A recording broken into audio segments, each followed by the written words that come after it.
Live from Gil Silva Family Studio in Salinas, California, the salad bowl of the world. Welcome to the podcast designed to inspire, the only one built with ganas. You're gonna work harder than you ever worked before. And the only thing I ask from you is ganas, desire, a haircut. If you don't have the ganas, I will give it to you because I'm an expert. From the founders of Gil Basketball Academy that empowers youth to play hard, work hard, study hard, and overcome obstacles. People can't do something themselves. They want to tell you you can't do it. You want something, go get it. Period. Real interviews with real people about real life. You, me, or nobody is gonna hit as hard as life. But it ain't about how hard you hit. It's about how hard you can get hit and keep moving forward. How much you can take and keep moving forward. That's how winning is done. And now it's time for Ganas, leading from the heart. Hello, everyone. Welcome to another episode of Ganas, leading from the heart. I am Jose Gil, coach, teacher, father, husband, and lifelong believer in ganas, which translates to desire. Today on the show, we are privileged to have Dr. Gloria Sanchez, medical director and faculty at Harbor UCLA Medical Center, Department of Family Medicine, also associate clinical professor at David Geffen School of Medicine at UCLA. Or on a more informal note, this is Dr. G, hija de los campesinos migrantes, the doctor that's determined to serve all people, irrespective of their documentation or insurance status. La doctora que dirige a todos con un gran corazón, teaching the next generation of health professionals to serve and improve care for the most vulnerable, including those who suffer from adverse childhood experiences, poverty, and addiction. We are so honored to have you here, Doctora Sanchez. Thank you for joining us. And I know we covered a few of your many titles that you have, but we wanted to start with, getting to know a little bit more about you, that power of that personal story. And I personally know your wonderful story, and I know that your story can help so many others. So if you can please tell us a little bit about yourself, your upbringing, your familia.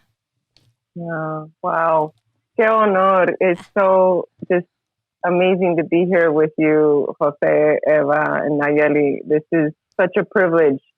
And gracias. Allí empiezo con unas gracias. And I'd have to say, qué sueño de tener esa oportunidad. I think it's hard to talk about myself. I'll start there. But second, I think it's such a privilege to be hija de campesinos y trabajadores, and within one generation of just uncertainty, no home, no real consistent job, to be in the privileged position I am. So I just want to say how humbled I am to be able to say doctora. I still have a hard time saying that, actually, because I pinch myself that I'm doing what I'm doing. So for those of you who are scared to maybe dream about being doctores or enfermeros or presidents, dream big, because you never know what will happen. I think growing up in Southern California, when things weren't as gentrified, when there was still crops, and my family would take us out to pick crops. Didn't have to, but we did, to learn what my parents went through. Maybe my mother was more in fábricas, but it definitely left a huge impression on me as a child to learn that I had the privilege of an education, and a good education. And they taught us to have fun learning, but also to tener ganas. And that's why that word means so much to me, because dale ganas was sort of an everyday thing for whatever we did. If it be cleaning on a Saturday morning to going to school, dale ganas.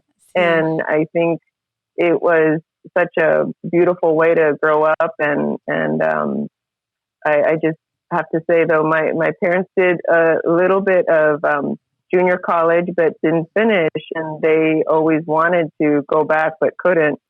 And my father, though, was a campesino until he was in his 20s and was able to juggle some of his schooling, and my mom as well. But they always wanted us to have more of an education as well. So I really thank them for inspiring me to learn and to dream. Mi papá siempre me preguntaba, what do you want to be when you grow up? ¿Qué quieres hacer? And I think I'm so glad he sort of challenged us to dream big. He would always say, pues sí, lo puedes hacer, sigue luchando y sigue tratando, and just really tried to have fun with us, dreaming about what we could do in the future. But in particular, to give back. I think that was a huge part of growing up, that whatever our careers were, or whatever we did, to make sure we were taking care of others who couldn't take care of themselves. So that was another huge message growing up. And I really just am humbled by those examples. And the people who inspired me most were my abuelos. Many people did, but they had a food kitchen out of their home for 30 years. And that to me was one of the most important places I learned what it was to sacrifice, to work hard, and to welcome some people, the most desperate of people who had no home, no food, and just talk with them and learn what they were suffering from. And growing up in a abuelo's home like that really was something I would always look forward to, and would be a little scared sometimes talking to strangers, but I think that was an early lesson of what medicine would be like, because you would have to talk to strangers who looked sad, tired, hungry. But whenever they would leave my abuelo's house, it always was this beautiful feeling of they were doing a little better. They were smiling, they were crying because they had food and cariño. And that cariño is just, wow, it's something that I think we can all do it, degree or not, is el cariño que humanos ocupan, que de veras, it feeds me more than I think others, when I think about when you just are kind to someone in need. Wow. So, yeah, powerful. Well, let's talk about your schooling. What was the transition like for you being a first-generation college student at Stanford University, where you did your undergrad? And based on this experience, what advice would you give students going to college for the first time? Wow. Échale ganas. And surround yourself. I really think it's important. Surround yourself with other first-generation students. Not completely, but I think for me, that's some of the magic of the transition to college is being around people who also hadn't experienced it, and making sure you also talk to people who've done it before, who had parents who had done it before. I think it's overwhelming even to think about the freshman year, but it was almost a day-to-day experience of trying to imposter syndrome can be real. You almost don't believe you're there, and you have to have people, very positive people around you, reminding you deserve to be there. And then you start believing it. And it's sort of like anything else you're doing in life. You just échale ganas every day. You're disciplined like an athlete would be, that you get up at a certain time, you eat as healthy as you can, you go to your classes, you study. But then I think the thing that Eva so taught me in college, and I'm so blessed to have had her in my freshman dorm, is to laugh, to Yes. not just study all the time, and to do something that's bigger than you. And I think being involved in MedChal really helped me get out of my head, because I think as a pre-med, I wasn't the most balanced person at times. And so having amigas y y cosas como Mecha just really helped me be more balanced. And it wasn't just about the books. It was about something so much bigger, and starting to learn the we voice, that it wasn't just about me doing well in college. It was about all of us doing well in college. And it really sort of felt that way, that we all wanted to be able to stay and be part of this thing that's so privileged to be able to go to school. Yes. And such a special school. What do you remember, like feeling, I'm just thinking like walking into your first calc class or, your bio classes, right? Remember those huge, classes that we had? What was that feeling like? I'm sure there are other students who, wow, going through that, like, and how did you overcome, that feeling? Because I know I remember that feeling like. No. Oh yeah. No, it's, wow.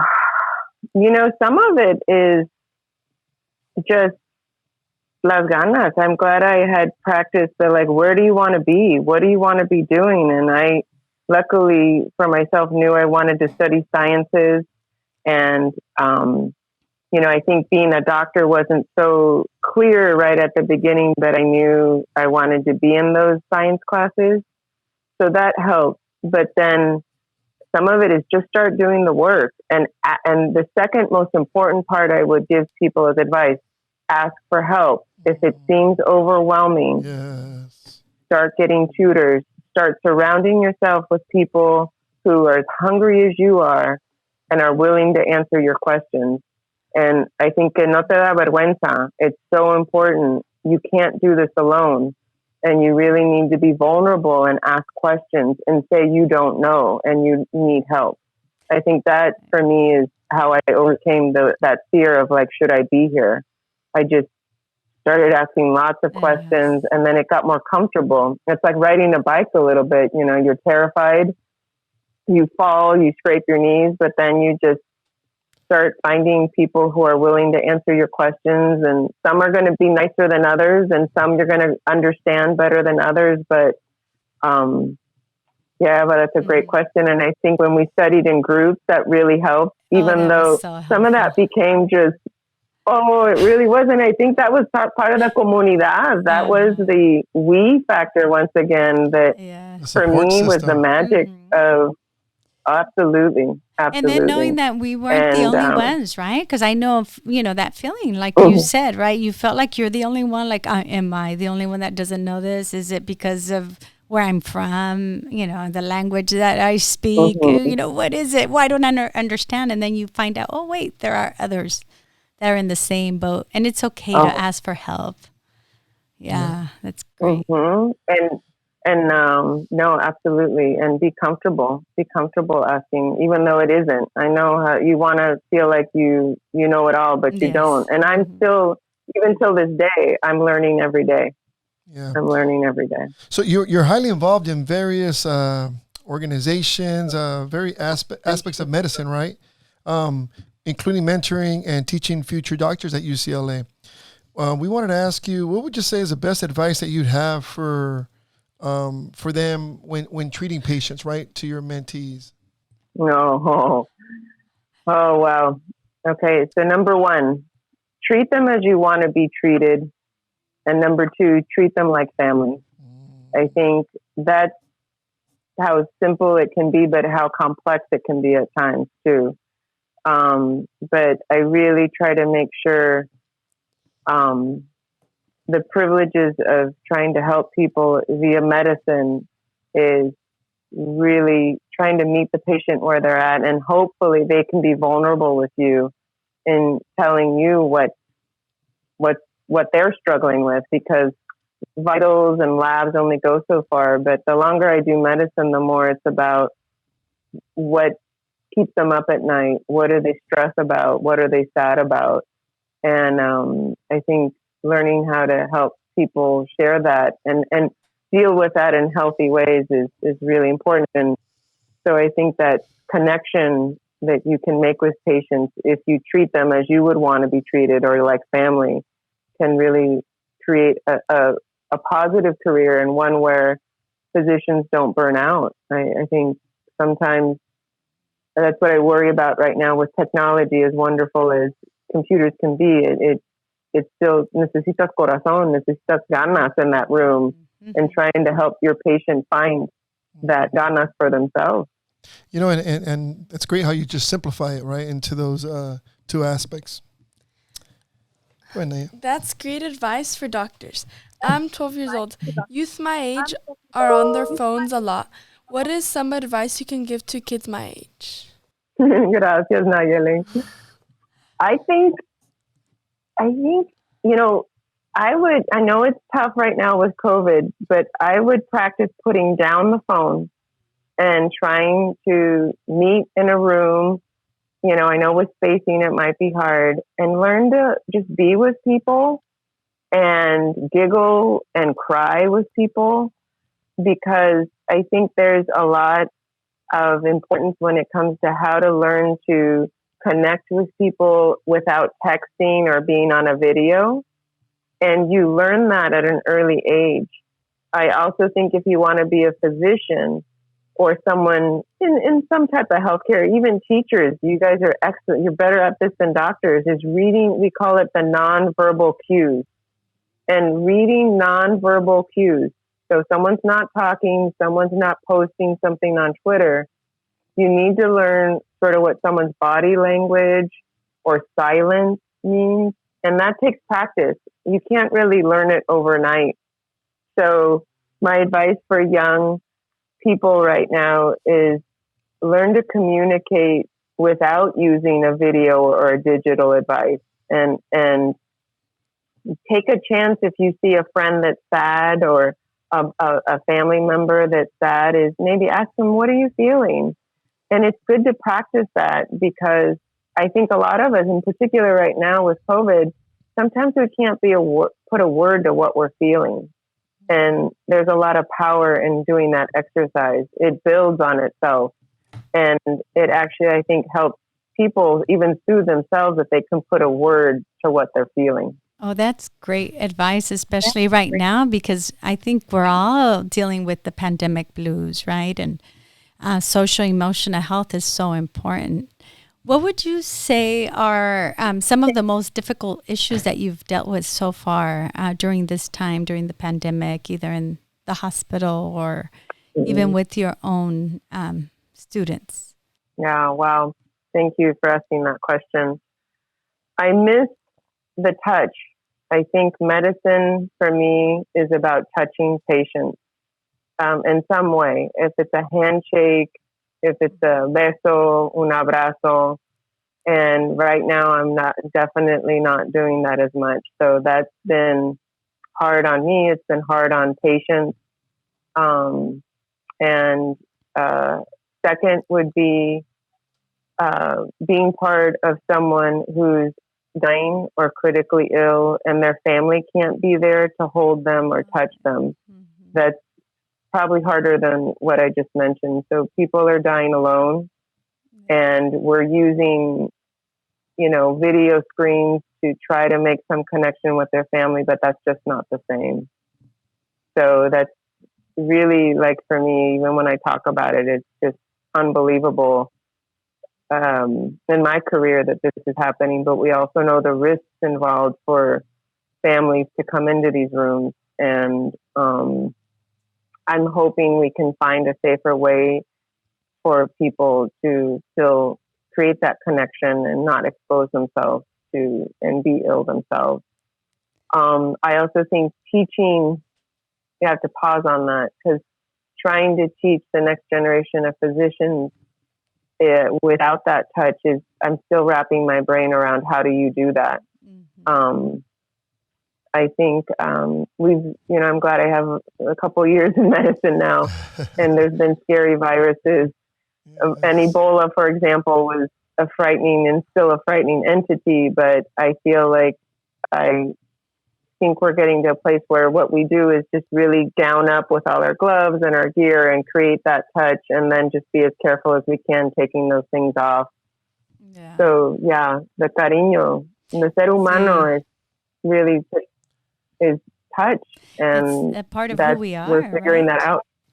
Yeah, and and for the young listeners, we're going to have some a wide variety of audience. We believe people listening, but for the youth out there that are aspiring to, maybe they're considering being a doctor or a doctora. What would you recommend? What advice would you give them to kind of help them in this decision for a career? After high school. Wow. Yeah, that's a wonderful question. Oh, wow. Okay. 2 things. Don't make it too hard. Like, even though it seems impossible, even though if you look at the stats, not everyone's going to become a doctor. I almost would say ignore that at a certain point while you're in high school and learning how to be a self-starter. I think you really need to be so hungry and so much ganas to study and do what is called, I call it delayed gratification, to have this career that you really can't look at those stats because it might intimidate you and you might not even try. That's very well And said. for me, I think, you just don't, like, I really mentor students. I can tell when they're stuck. They're like, well, this and that. And I'm like, stop looking at that. Just dig deep, train like you are the athlete that you are. I think athletes are awesome students because they know how to be disciplined and stretch and do the drills and go to practice every day. That's like medicine.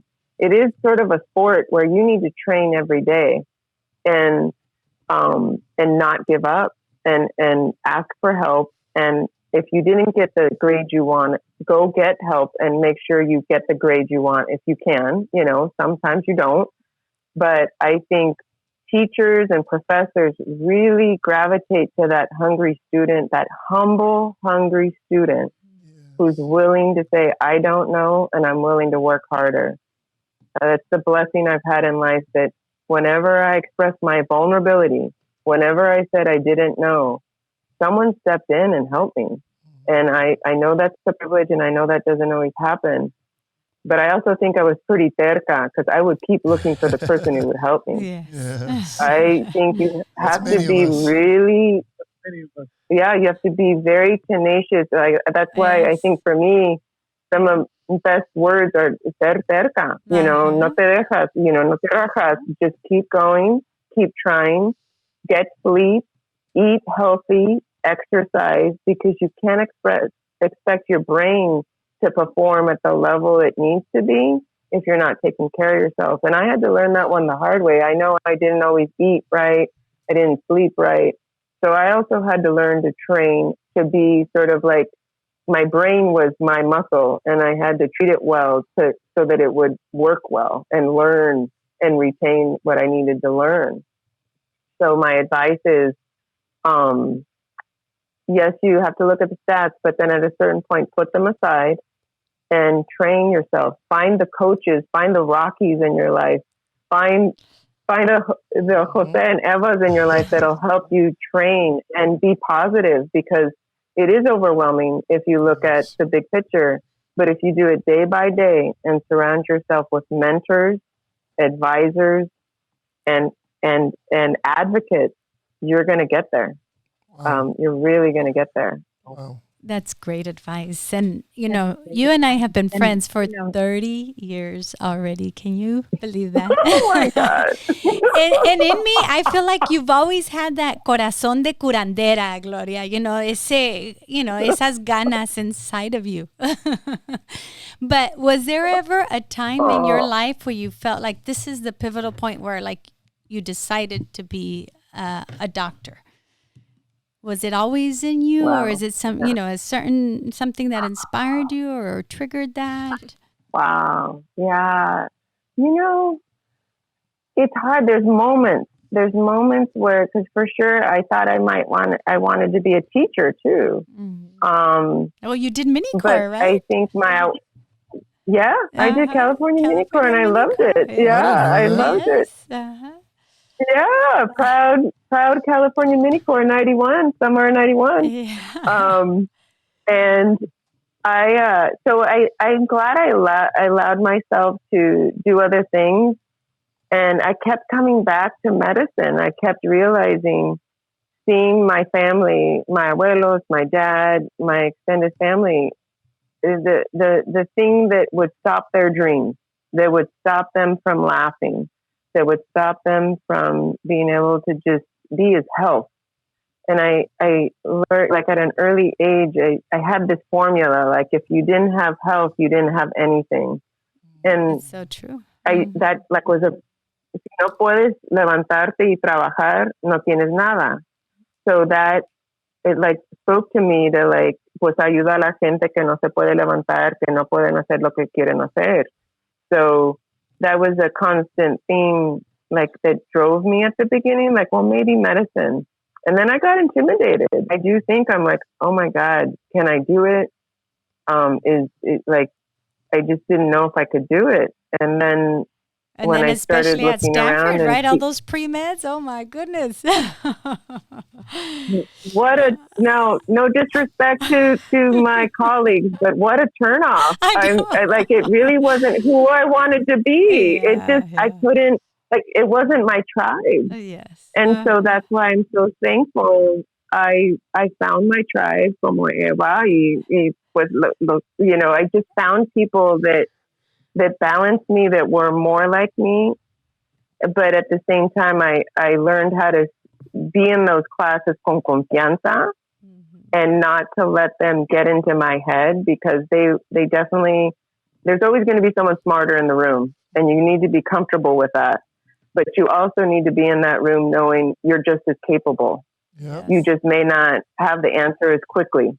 So that's a real important, like, step in life, and it hurts, and it's going to make you, it's going to make you nervous. It's going to make you uncomfortable, but learn how to sit with it, but do something about it. Don't let that stop you from trying. You know, you need to, like, oh, go ahead. No. Keep on going. Sorry. You're on a roll. Yeah, no, it's okay. I think sitting in that room with people who intimidate you is an important exercise in life. And I encourage people to do that. Even if you choose to go in a different direction with your career or whatever you're doing, that's fine. But learn how to be uncomfortable and decide what you're going to do about it. And my hope is, and call me if you need help with it. If you're scared to try, if you're scared to ask for help, or if you're scared to embarrass yourself, call me. Because you need to learn how to, like for me, I just needed to learn how to overcome those three things.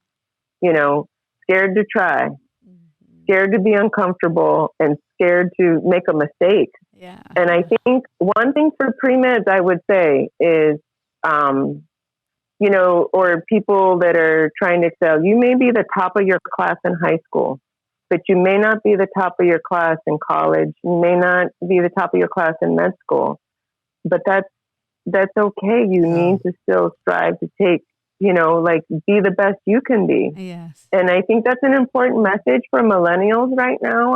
Because I see right now some of that frustration where, I mean, no disrespect to the system, but I think it's a little risky to give everyone an award or a trophy. And let me try to explain that. And that sometimes you're not going to get the award or the trophy, and you need to be okay with that. In particular, as you get older in a career in medicine, you're not going to get awards or trophies, and you may have patients that are going to scream at you, but learning how to be at peace with you did the best you could or can is really important lesson in life. Yeah.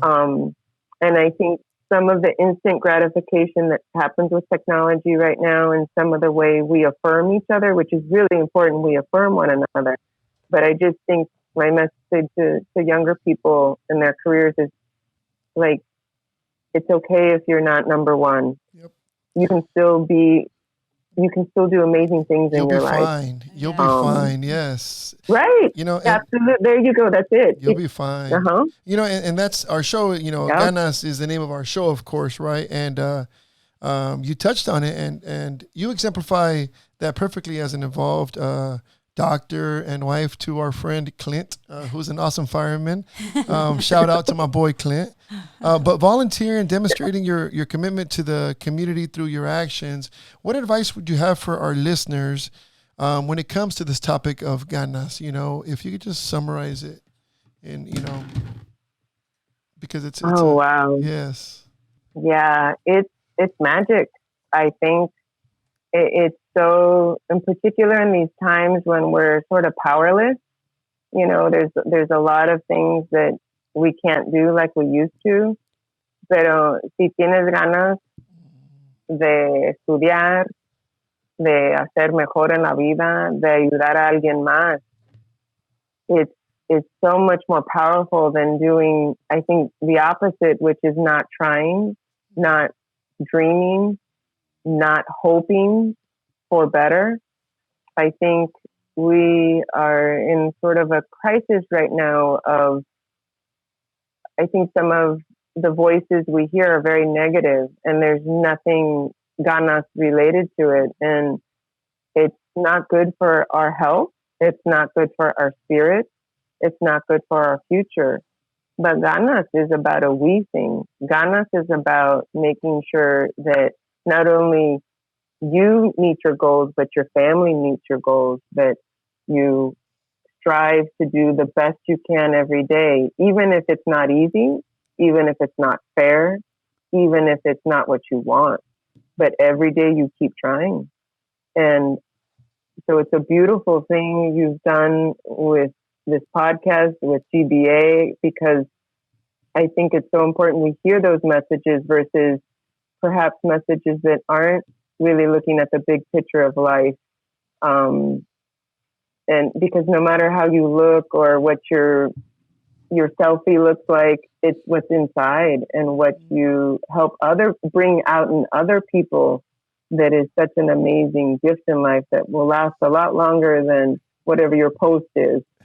And ganas to me is like the core of a healthy life, a beautiful future, not only for you, but for the community and the family you come from. Very well said. They gave me chills. I know, Gloria, you're such an incredible mentor and role model for us all, for young kids and for us, for me. I mean, I totally have always admired you, por tu cariño, por tu manera de ser, and how you always give it all. You give it your all. And of course, that's ganas, and you exemplify, ganas to the max.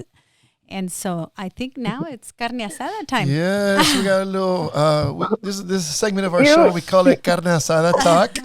And we're just having a barbecue in the backyard, just conversating, you know how we do it, Latinos, Mexican style. So we're gonna do some rapid fire questions at you.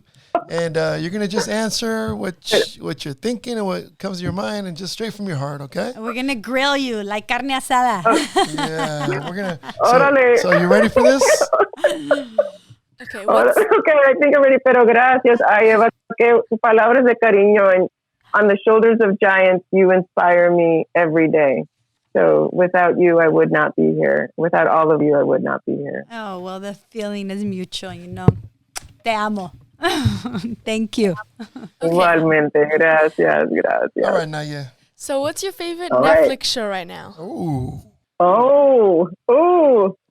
Oh my God. Okay. Well, I watched Tiger King. Sorry, but that's not my favorite. That's not my favorite. Oh God. Okay. I like documentaries. I was watching one on, oh my God, I can't remember. So Singer, I'm embarrassed. Any documentary on Netflix, period. Okay. So what was your favorite hobby during quarantine? Oh, it's become cooking vegetables on Sunday. Oh, yes, I've seen that. You're an expert. You gotta practice what you preach, right? So I get it. No, it's true. What's your motto to live by? Okay. I can only have one? You can have two. Okay. That's not fair. Okay, go for it. Querer es poder. Oh. Querer es poder. I'll pick one. I'll try to stick to querer es poder. Walk or run? walk. There we go. At this age, I used to run. So if you could pick any TV or movie character, who would it be and why? That I would Who would be? you be? If you were a movie or TV character, who would it be? Yeah, I got it good. Sorry. Oh my God. Okay. Oh wow. I really, this is gonna sound. What was in Dr. Quinn, the female doctor show? I really. Oh my God, I'm so sorry. I got to do this better. No, we're grilling you. Dr. We're grilling Quinn, you. she was a female doctor, and she was just really. Are you talking, I think she was a great role model. it wasn't Narcos Mexico? It's an old not that 90s. No, not Narcos. No. one. Okay. Because there was a doctor in there. I'm sorry. Not that doctor. Yeah, not that doctor. That, or to be honest with you, I'd love to be Captain Caveman. I just thought about it. I don't know why, but Captain There Caveman. we go. Okay, Yeah. favorite book you Comes to mind. Keep it simple. Oh yeah. Sorry. favorite book you read and recommend. Reign of Gold, Victor Villaseñor. Oh, yes.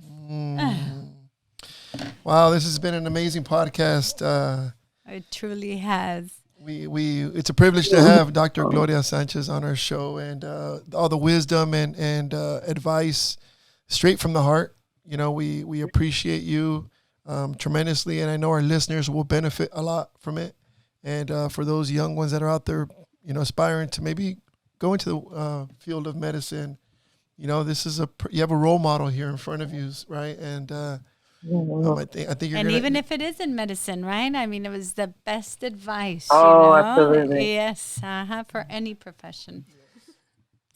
So, and that's our show for today. Absolutely. We'd like to thank Dr. Gloria Sanchez for being here with us today. From our GBA family to yours, keep leading with ganas. My heritage is deep in my veins, blood of a king, lot different than most. I come from a long line of hustlers, we dig from the dirt, no need to boast. My heritage taught me to fight, they moving their brains while they busting their back. My heritage made me a wolf, I'm ready for battle as I lead my pack. My head held high cause I'm proud of my roots, my heritage. It gave me a boost to the top, now I'm fair that we running from the cops. Now this is America, don't sound a surprise. They go on the news and spread it with lies. Truth of that evil's in different forms. The rich can get richer, bro, it's a norm. History repeats itself, that's how it goes. Trump signing bills, and I call it Jim Crows. What's up, it's the fan, we still got each other. I trust in my neighbor, just like my brother. Our heritage taught us the power of unity. We always on top as we got community. And I take that over money any day. We stick together, our problems gonna fade away. My heritage taught me when there's a will, there's a way. We need to find that way. My heritage,